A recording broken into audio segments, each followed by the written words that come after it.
Hello everyone, welcome back to NS career academy. সকলকে আরো একবার স্বাগত জানাই অত্যন্ত গুরুত্বপূর্ণ এই ক্লাসে। আজকে আমরা আলোচনা করব আরআরবি এনটিপিসি বা রেলের গ্রুপ ডি বা আরআরবি এএলপি মেন্স এর জন্য যারা প্রিপারেশন করছো তাদের প্রত্যেকের জন্য অত্যন্ত হেল্পফুল আজকের এই ক্লাস। ডে 26 এ আমরা আলোচনা করব বিগত বছরে আসা রেলের বিভিন্ন প্রশ্ন নিয়ে। তো আজকের প্রশ্নগুলো অবশ্যই তোমরা ভালো করে প্র্যাকটিস করবে আমার সঙ্গে, কারণ এই রকম প্রশ্ন তো তোমরা দেখতে পাবে এক্সামে এবং তখন কিন্তু তোমরা সবথেকে বেশি অ্যান্সার করে আসবে।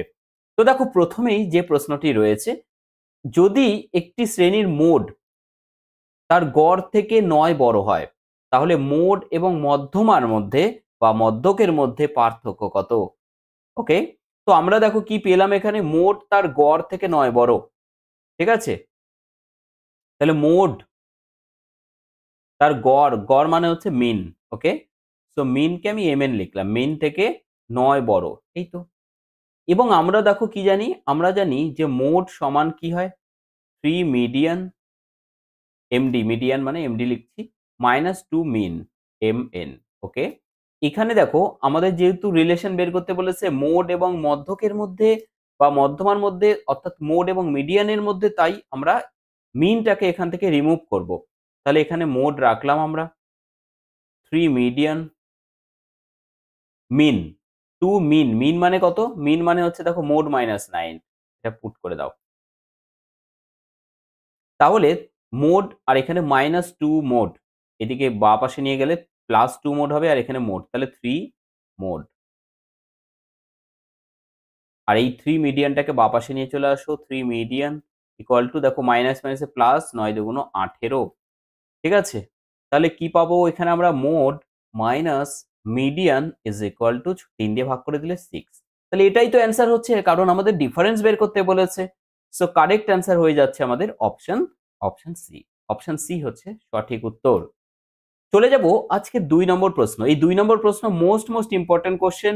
রিসেন্ট যে রেলের পরীক্ষাগুলো হয়েছে, যেমন 2024 এর ডিসেম্বরে পরীক্ষা হলো আরআরবি জেই এবং এলপি। ঠিক আছে, টেকনিশিয়ানের যে পরীক্ষা হয়েছিল গ্রেড 3 গ্রেড 1, সেখানেও আমরা দেখলাম যে এইখান থেকে, অর্থাৎ ত্রিভুজের যে সদৃশ্যতা চ্যাপ্টার রয়েছে সেখান থেকে প্রচুর প্রশ্ন রয়েছে প্রত্যেকটা শিফটে। ঠিক আছে, তো অবশ্যই এই জায়গাটা একটু ক্লিয়ার করে নেবে। খুবই সহজ জায়গা, এক লাইনের অঙ্ক। ত্রিভুজ এবিসি, ত্রিভুজ পিকিউআর অনুরূপ ত্রিভুজ। ঠিক আছে, অর্থাৎ সিমিলারিটি যে রয়েছে সেই সিমিলারিটি থেকে প্রশ্ন রয়েছে। সিমিলার ট্রায়াঙ্গেল অ্যান্ড দেয়ার পেরিমিটার্স, তাদের পরিসীমা যথাক্রমে রয়েছে 36 এবং 24 একক। পিকিউ 10 দেওয়া আছে, এবির মান কত? মনে রাখবে, যখন আমরা ত্রিভুজ সদৃশ্যতা বলবে, তাদের বাহুর অনুপাত এবং পরিসীমার অনুপাত সমান হয়, হ্যাঁ? এবং বাহুর দৈর্ঘ্যের অনুপাতের সাথে তাদের ক্ষেত্রফল সমান হয়। তো আমাদের এখানে পরিসীমা আছে।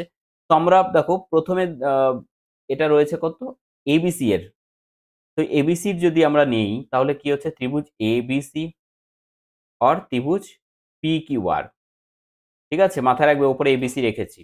তাহলে এবিসির বাহু হচ্ছে এবি ডিভাইডেড বাই কত, পিকিউ এর যে কোনো একটা বাহু নাও, পিকিউ। ওকে, সমান এটা দেওয়া আছে কত, দেখো এই রেশিওর সাথে সমান হয় বলেছি। তাহলে এখানে দেখো 36/24। ক্লিয়ার? তাহলে এবির মান আমাদের জানা নেই, এবিটাকে রেখে দিলাম, ডিভাইডেড বাই পিকিউর মান দেওয়া আছে 10। আর এখানে দেওয়া আছে কত, এটা দেওয়া আছে দেখো 12 দিয়ে 3 12 36, 12 দুগুণ 24, তাহলে 3/2। ওকে, তাহলে এখান থেকে আমরা কি পাচ্ছি দেখো, এটা যদি কত হয়েছে, 5 গুণ যদি হয়, তাহলে এখানেও 3 পাচ্ছে, কত হবে, এবির মান 15 হবে। তাই তো? তাহলে আমরা পেলাম যে এবির মান হচ্ছে 15। তাহলে সঠিক উত্তর হচ্ছে অপশন, অপশন এ। সঠিক উত্তর হচ্ছে অপশন এ। এখানেও ইনটু 5 হবে। ৫ দুগুণ 10, তাহলে এটাও ৩ ৫ 15। বুঝতে পারলে সকলে? ৩ নম্বর প্রশ্ন, খুব ভালো প্রশ্ন রয়েছে। হাইট অ্যান্ড ডিসট্যান্স থেকে দেখতে পাচ্ছি প্রশ্ন রয়েছে যে একটি ভবনের একটি জানালা মাটি থেকে 10 মিটার উচ্চতায় অবস্থিত। জানালা থেকে মাটিতে পি বিন্দুর অবনতি কোণ দেওয়া রয়েছে। পি বিন্দু থেকে ভবনের শীর্ষের উন্নতি কোণ হচ্ছে 60 ডিগ্রি। তাহলে ভবনের উচ্চতা কত?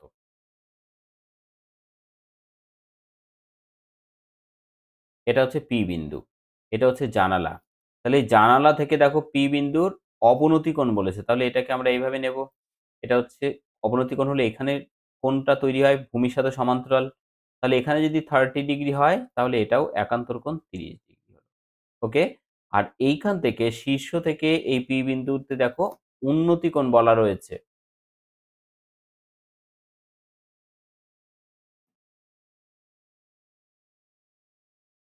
যাই হোক, ছবিটা তোমরা একটু ঠিক করে নেবে। তাহলে এটা হচ্ছে উন্নতি কোণ। তাহলে উন্নতি কোণ যদি হয় সেটা এখানে তৈরি হবে এবং সেটা কত দেওয়া রয়েছে 60°। ঠিক আছে, 60°। তাহলে দেখো এখানে যেটা রয়েছে সেটা হচ্ছে এইটা রয়েছে 10 মিটার, তাই তো? এটা 10 মিটার রয়েছে। আর আমাদের এখানে দেখো এটা যদি 10 মিটার হয়, এটা যদি tan 30 হয়, তাহলে নিচেরটা কত হবে? নিচেরটা হবে 10√3। কারণ আমরা যখন tan 30 র কথা বলি লম্ব বাই ভূমি, লম্ব বাই ভূমি মানে লম্ব যদি 1 ইউনিট হয় ভূমি হবে কত?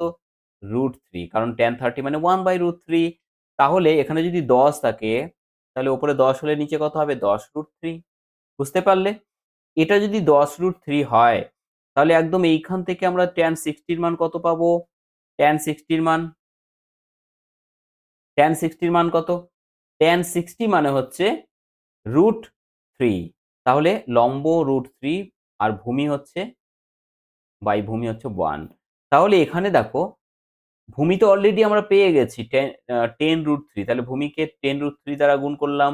তাহলে ওপরেও 10√3 দ্বারা গুণ করলে 10√3 3, তাহলে 3 10 এ 30 হচ্ছে। তাহলে এই পুরোটা লেন্থ হয়ে গেল 30, পুরোটা হয়ে গেল 30। তার মধ্যে এইটুকু 10, তাহলে এটুকু কত হবে? 20। আমাদের প্রশ্ন কি হয়েছে? ভবনের আচ্ছা ভবনের উচ্চতা বের করতে বলেছে। সো আমাদের তো কিচ্ছু আর বের করতে হচ্ছে না। 30 হয়ে যাচ্ছে কারেক্ট অ্যান্সার। কারণ ভবনের উচ্চতা একদম এখান থেকে উপর পর্যন্ত। বুঝতে পারলে সকলে? দেখো জাস্ট কিন্তু কোনো ক্যালকুলেশন নেই, দেখে দেখে অ্যান্সার করা। ছবিটা শুধু তোমাকে ড্র করা শিখতে হবে। 4 নম্বর প্রশ্ন কি বলেছে? যদি একটি নির্দিষ্ট আসলের ৩ বছরের বার্ষিক 8% হারে সরল সুদ, বার্ষিক 10% হারে ২ বছরের ৪,০০০ টাকা চক্রবৃদ্ধি সুদের অর্ধেক হয়, সরল সুদে রাখা আসলের পরিমাণ কত? অর্থাৎ কি বললো আরেকবার ভালো করে বুঝে নাও। যদি একটি নির্দিষ্ট আসলের ৩ বছরের বার্ষিক 8% হারে সরল সুদ, বার্ষিক 10% হারে ২ বছরের ৪,০০০ টাকার চক্রবৃদ্ধি সুদের অর্ধেক, তাহলে ৪,০০০ টাকার ২ বছরে 10% হারে চক্রবৃদ্ধি সুদ কত হচ্ছে সেটা আগে বের করো। দেখো 10% মানে কত? 10% মানে হচ্ছে 1/10। তাহলে তুমি যদি 10 নাও তাহলে হবে 11। ২ বছর মানে পাওয়ার স্কয়ার করে দাও। তাহলে এটা হচ্ছে ১০০, ১২১। ওকে? ১০০ থেকে ১২১। এবারে দেখো ৪,০০০ টাকার জন্য বলেছে। তাহলে এটাকে তুমি ৪,০০০ টাকা বানাতে গেলে কত দ্বারা গুণ হবে? ইন্টু 40 দ্বারা। তাহলে এটাকেও 40 দ্বারা গুণ করো। ০, ৪, ৪ দুগুণ ৮, ৪ একে ৪। তাহলে অ্যাকচুয়ালি আমাদের এখানে কম্পাউন্ড ইন্টারেস্ট হলো কতটা? ৮৪০ টাকা। আর আমাদের সিম্পল ইন্টারেস্ট কি বলেছে? এর অর্ধেক মানে ৪২০ টাকা হবে সিম্পল ইন্টারেস্ট। তাহলে ৩ বছরে বলেছে বার্ষিক ৮% হারে কত টাকা রাখা হয়েছিল? তাহলে ৩ ৮ ২৪%, বা খুব যদি অসুবিধা হয় তোমরা নরমাল ওয়েতে করো যে পি টাকা রাখা হয়েছে ইন্টু ৮% ৩ বছর বাই 100 সমান হচ্ছে সিম্পল ইন্টারেস্ট ৪২০। ঠিক আছে? ৩ দিয়ে কেটে দাও এটাকে, ৩ 14 ৪২, ১৪০।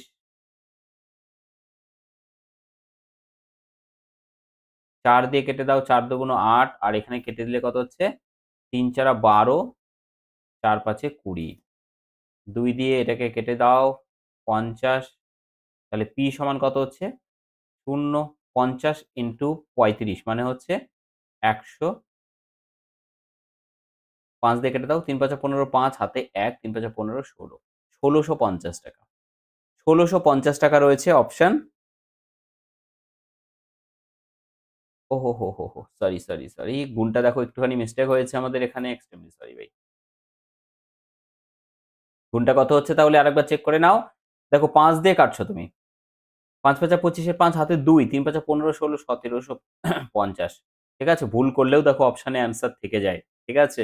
সো একটু ধীরে সুস্থে করতে হবে, কোনো রকম ভুল করা যাবে না। তাহলে 1750 হয়ে যাচ্ছে কারেক্ট অ্যান্সার। ঠিক আছে? 1750 হচ্ছে সঠিক উত্তর।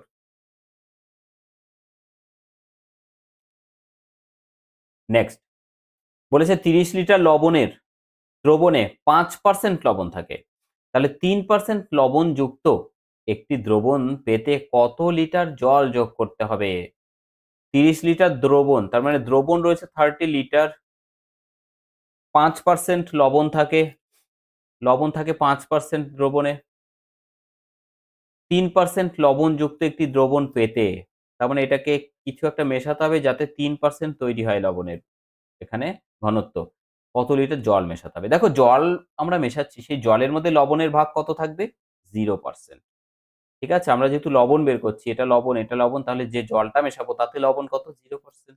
তাহলে এখান থেকে কি পাচ্ছি? 5 - 3 মানে হচ্ছে 2, আর 3 - 0 মানে হচ্ছে 3। ঠিক আছে? তাহলে এইখানে দেখো আমরা অলরেডি অ্যান্সারে পৌঁছে গেছি। এইটা হচ্ছে মিশ্রণ, যেহেতু এটা মিশ্রণ, এখানে 30 লিটার মানে এটা 30 বানাও। কত দ্বারা মাল্টিপ্লাই করতে হচ্ছে? 10 দ্বারা। তাহলে এটাকেও 10 দ্বারা মাল্টিপ্লাই করো, 10 দুগুণ 20। তাহলে 20 লিটার হচ্ছে কারেক্ট অ্যান্সার, যেটা রয়েছে অপশন এ তে রয়েছে। ঠিক আছে? অপশন এ হচ্ছে কারেক্ট অ্যান্সার, কোয়েশ্চেন নম্বর 5। খুবই সুন্দর রয়েছে আজকের প্রশ্নগুলো। আশা করি প্রত্যেকের ভালো লাগছে। যদি এই ক্লাসটি তোমরা কন্টিনিউ পেতে চাও, আজকে দেখো 26 নম্বর ক্লাস চলছে। অর্থাৎ কতগুলো রকমের প্রশ্ন তোমরা শিখতে পেরেছো বলো? তো এই ক্লাসটি যদি তোমরা কন্টিনিউ পেতে চাও এবং তোমাদের যদি এখান থেকে হেল্প হয়, তো প্রত্যেকে অবশ্যই সেশনটিকে লাইক করবে। কারণ তোমরা লাইক এবং কমেন্ট করলে তবে আরো বেটার ক্লাস আমি তোমাদেরকে প্রোভাইড করতে পারবো। ঠিক আছে? নেক্সট প্রশ্ন রয়েছে জয়ী এবং মিনিতের মার্বেল সংখ্যার অনুপাত হচ্ছে 5:8।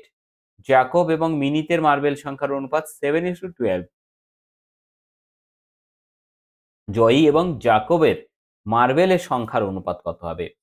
প্রথমে কি রয়েছে? জয়ী এবং মিনিত। জয়ী এবং মিনিত মার্বেলের সংখ্যার অনুপাত 5:8।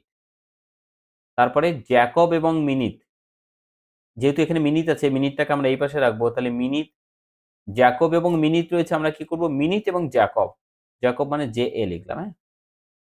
মার্বেলের সংখ্যার অনুপাত 12:7, যেহেতু উল্টো করে দিয়েছি আমরা। ঠিক আছে? সো এখান থেকে আমরা কি পাচ্ছি? জয়ী, মিনি, মিনিত এবং জ্যাকব কি পাচ্ছি? 5 × 12 = 60, 8 × 12 = 96 এবং 27 টা 56। চাইলে এটাকে 4 দিয়ে কেটে দাও। 4 × 15 = 60, 4 × 24 = 96 এবং 4 × 14 = 56। ঠিক আছে? আমাদের প্রশ্ন বলেছে কি জয়ী এবং জ্যাকবের অনুপাত। তাহলে 15:14।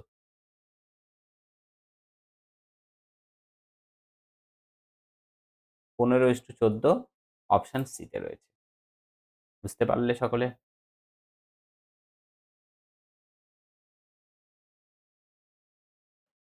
নেক্সট কোয়েশ্চেন যাব।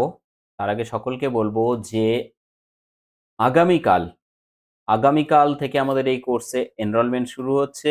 প্রত্যেকে যারা এই কোর্সে যুক্ত হতে চাও, তারা অবশ্যই এনএস কেরিয়ার একাডেমি মোবাইল অ্যাপ্লিকেশনটা ইনস্টল করে নেবে। কারণ WBPSC ক্লার্কশিপ হতে পারে, মিসেলেনিয়াস হতে পারে, ফুড এসআই হতে পারে, বা WBP বা কেপির জন্য তোমার প্রিপারেশন নিতে পারো তোমরা। তার জন্য অবশ্যই তোমাদের অঙ্কে কিন্তু নিজেদেরকে শক্তিশালী তৈরি করতে হবে।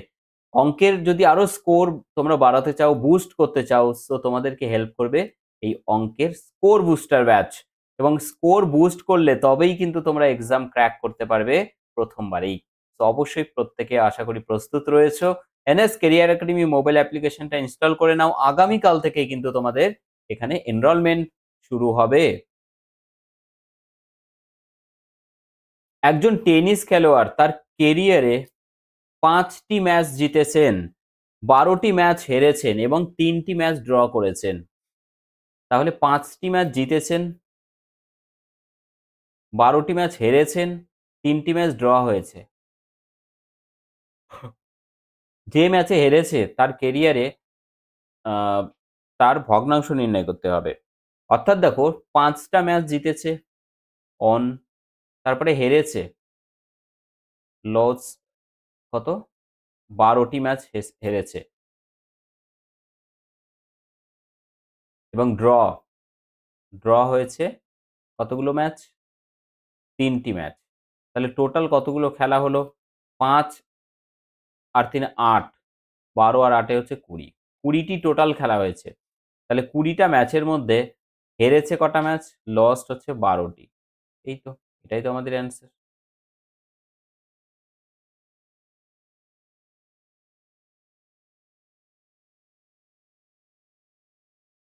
4 দিয়ে দেখো, 3 4 এ 12 আর 4 5 এ 20, তাহলে 3/5 হচ্ছে আমাদের অ্যান্সার। ঠিক আছে, 3/5 হচ্ছে আমাদের অ্যান্সার। অত্যন্ত সহজ প্রশ্ন ছিল এটা।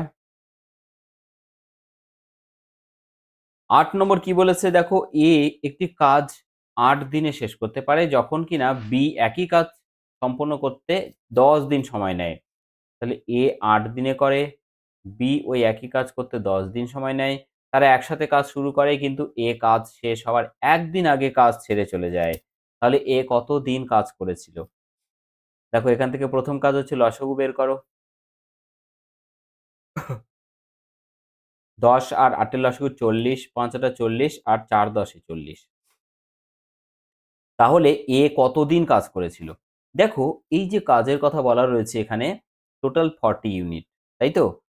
আর এখানে দেখো শেষ হবার একদিন আগে এ কাজ ছেড়ে যায়। তাহলে সেই একদিন বি কতটা কাজ করেছিল? শেষের একদিন বি কতটা কাজ করেছিল? বি এক দিনে 4 ইউনিট করে কাজ করে, তাহলে 4 একে 4 ইউনিট। বাকি থাকলো কতটা? 36 ইউনিট কাজ।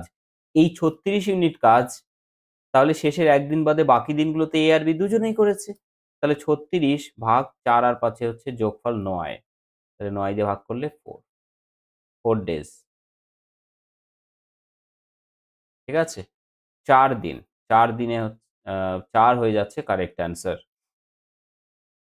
বুঝতে পারলে 4 দিন তারা একসাথে কাজ করেছিল। আচ্ছা, আগের দিনের যে বাড়ির কাজ দেওয়া ছিল, তোমরা অনেকেই বারবার রিকোয়েস্ট করেছিলে যে স্যার বাড়ির কাজটা করে দিন, না হলে অনেকেরই কমেন্ট থেকে অনেকেরই কনফিউশন তৈরি হচ্ছে, বিভিন্ন জন বিভিন্ন অ্যান্সার যেহেতু করছে।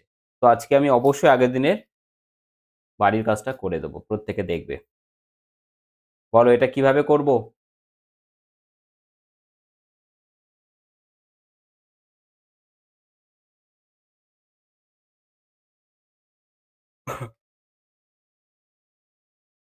দেখো কিভাবে করা যায়। 4 বছর আগে রামের বয়সের সাথে শ্যামের বয়সের অনুপাত ছিল 13:9।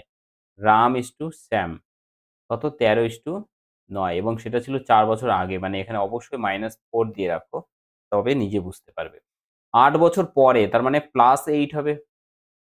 8 বছর পরে অনুপাত হবে 4:3। বর্তমান বয়সের মধ্যে পার্থক্য বের করতে বলেছে। দেখো এইখানে একটা কাজ করবে, সবথেকে সহজ পদ্ধতি বলে দিচ্ছি। এই টোটাল গ্যাপটা কত, 8 বছর পরে 4 বছর আগে, মানে 12 বছরের গ্যাপ। তাহলে এখানে 12 লিখি। এবার 3 13 39 আর 4 নং 36, 3। তাহলে 3 সমান কত হবে এখানে? 1, 12 একে 12।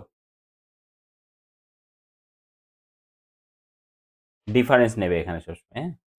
তাহলে 3 মানে যদি 12 হয়, এখানে দেখো তাদের ডিফারেন্স কত বয়সের? 9 আর 13 ডিফারেন্স কত? 4। সো 3 মানে যদি 12 হয়, 1 মানে কত? 4 হবে। তাহলে 4 মানে কত? 4 4 এ 16। 4 মানে কত? 4 4 এ 16। দেখো এটা 4 বছর আগে বয়সের পার্থক্য ছিল 16, বর্তমানে বয়সের পার্থক্য কত? একই হবে স্যার। দুজনের বয়সের পার্থক্য যদি আজকে 1 বছর হয়, আজ থেকে 10 বছর পরেও তো 1 বছরই হবে, কারণ দুজনের বয়সই যতটা বাড়বে দুজনেরই সমানই বাড়বে না? তাহলে কারেক্ট অ্যান্সার হচ্ছে option D.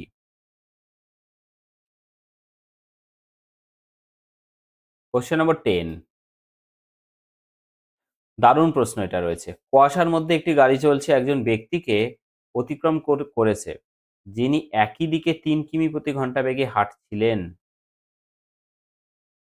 3 kilometre per hour. সেই ব্যক্তি 4 মিনিটের জন্য 100 মিটার দূর পর্যন্ত দেখতে পারে। অর্থাৎ 4 মিনিটে যে ডিসটেন্সটা যায় সেটাই 100 মিটার। ঠিক আছে? সো গাড়ির গতি কত? গাড়ির গতি যদি x কিলোমিটার পার আওয়ার হয়, ঠিক আছে?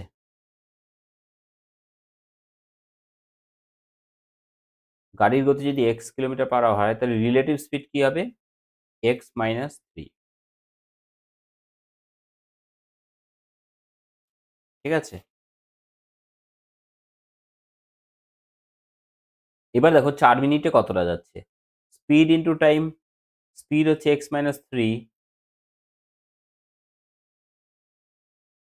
ইনটু টাইম কত? 4 মিনিট। মিনিটকে ঘন্টা করার জন্য 60 দিয়ে ভাগ করে দাও। তাহলে এতটা ডিসটেন্স যাচ্ছে, এটা সমানই হচ্ছে 100 মিটার।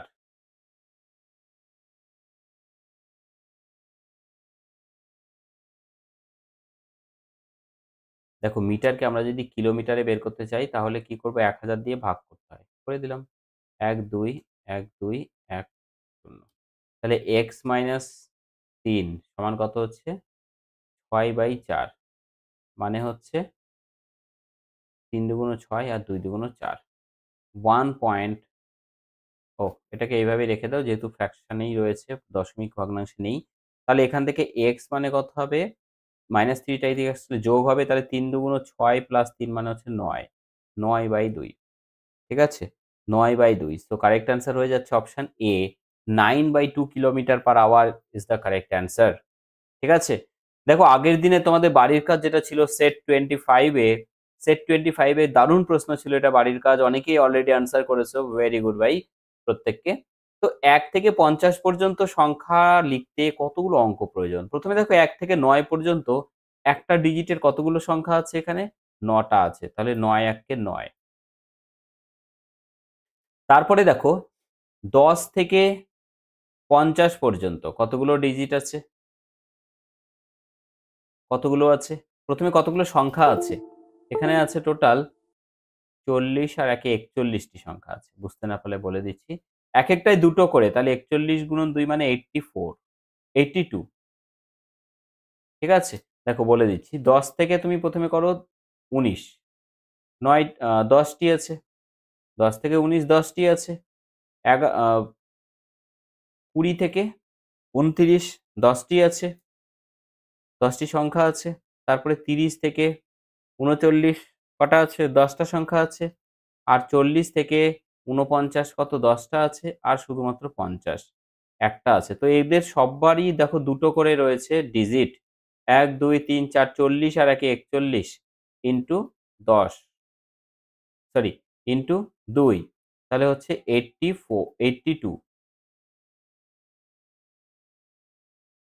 ৮২ সেজন্য বললাম এখানে যে ৮২ টি থাকবে।